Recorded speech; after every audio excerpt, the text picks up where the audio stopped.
My eyes were closed just like the rest of the group, and his hand was wet with ever-building moisture. It was disgusting and uncomfortable, like holding onto a wet wipe that never dries.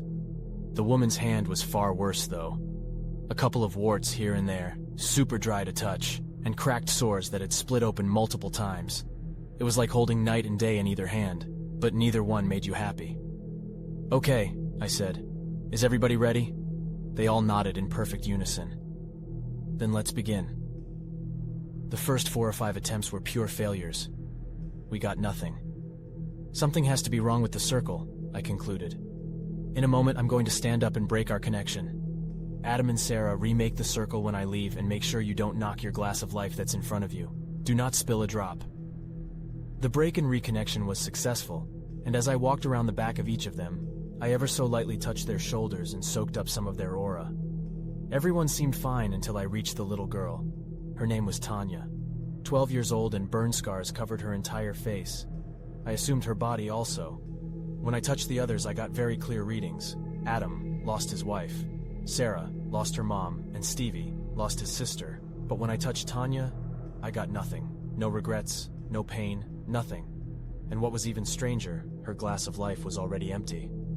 "Tanya, could you stand up a moment?"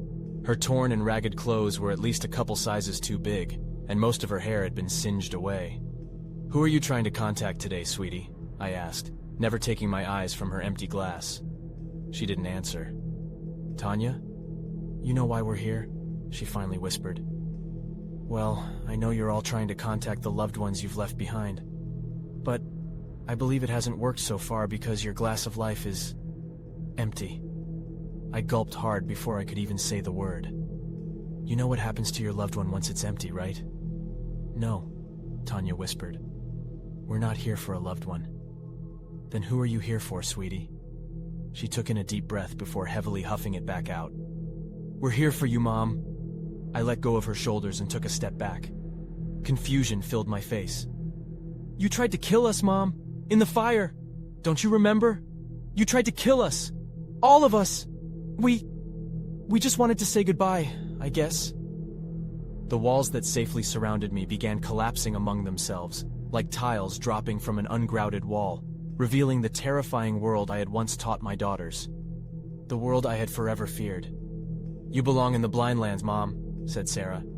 "I'm sorry," said Stevie. "But you deserve this."